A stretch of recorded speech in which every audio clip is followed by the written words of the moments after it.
கொங்கு நாட்டு தேவார தலங்கள் 6வது தலமும் 264வது தேவார பாடல் பெற்ற தலமுமான ஈரோடு மாவட்டம் திருப்பாண்டி கொடுமுடின்னு அழைக்கப்படக்கூடிய கொடுமுடிநாதர் கோவில்.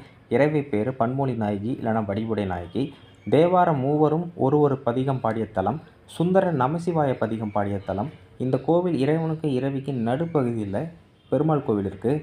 வீரநாராயண பெருமாள் கோவில். இறைவி பேர் திருமங்கை நாச்சியார்னு சொல்லுவாங்க.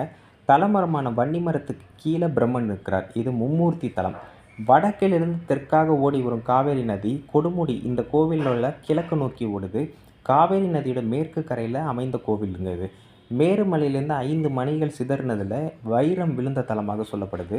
முயலகன் இல்லாத சதுர்தாண்டன நடராஜர். இந்த வன்னி மரத்தில் பூக்கள் பூப்பதில்லை, காய்கள் காய்ப்பதில்லைன்னு சொல்லப்படுது.